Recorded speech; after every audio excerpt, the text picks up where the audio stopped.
Welcome to the Quiet Ambition Issue 4. You're not burned out, you're bored. The opposite of happiness isn't sadness, it's boredom. You've been telling yourself you're exhausted, and maybe you are, a little. But here's the thing nobody says out loud. Exhaustion and boredom feel almost identical from the inside. Both make you drag yourself to your desk. Both make Sunday evenings feel heavy. Both make you wonder if this is really it. But they have completely different causes, and completely different cures. Burnout comes from too much of something that matters. You gave everything to something real, and it took everything back. Boredom comes from too little of something that matters. You're busy, yes. Productive, perhaps. But you're running on empty because the work stopped meaning anything. Serena Williams. Retired from tennis to evolve into entrepreneurship, motherhood, and investment. A shift in purpose, not depletion. Michelle Obama. Transitioned from law to community work, to the White House to author and speaker. Each pivot came from outgrowing the previous chapter. These people weren't tired. They were done with the version of themselves the world expected them to be. The shift. When you're misaligned, your system sends signals. Your ambition feels muted. Your creativity dries up. You procrastinate on things you could once do in your sleep. You fantasize about disappearing for 6 months. You feel guilty for wanting more.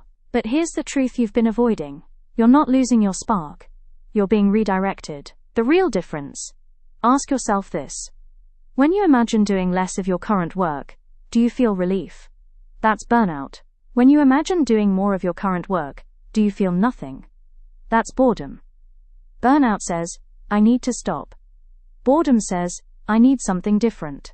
One is a body asking for rest. The other is a soul asking for meaning. You're not burned out. You're bored.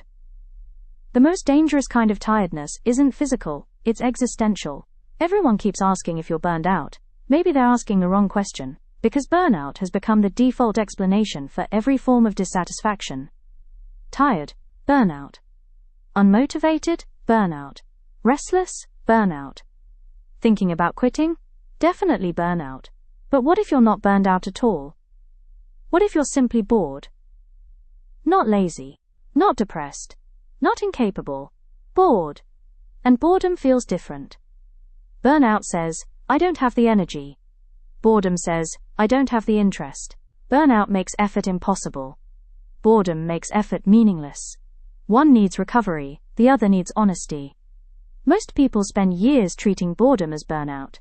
They take vacations. They sleep more. They optimize routines. They download productivity apps. Then they return feeling exactly the same. Because the problem wasn't exhaustion. The problem was misalignment. They're trying to recover from a life they're no longer connected to. And rest cannot solve that. Only truth can. Burnout is often misdiagnosed. What most high performers call burnout is actually misalignment. The slow suffocation of staying in a role, identity, or environment that no longer matches who they're becoming.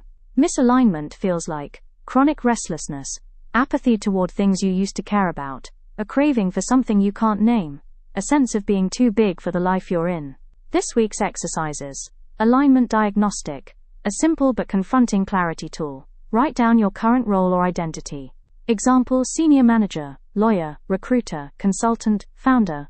Answer these 4 questions honestly. What part of this role energizes me? What part drains me, even when I'm rested? What am I pretending I still enjoy? What am I secretly craving but haven't admitted out loud? Circle the answers that feel uncomfortable. Those are your alignment clues. Now ask, if I wasn't afraid of disappointing anyone, what would I choose next? That answer is your next direction, not the whole plan. Just the next step. Learn more about how to reframe via link in bio. This issue's mantra: I am not tired of working. I am tired of working on the wrong things. Your boredom is not a problem. It's a compass. There is one question buried underneath every feeling of boredom. Most people avoid it because they already know the answer. Here it is. If nobody expected this from me, would I still choose it? What's one thing in your life that's still running on an old version of you? Coming in. Issue number 5, the success paradox. Until issue number 5, stay quiet, stay ambitious, stay sovereign. Keep choosing the person you're becoming, not the one you've been. Caroline, the Quiet Ambition.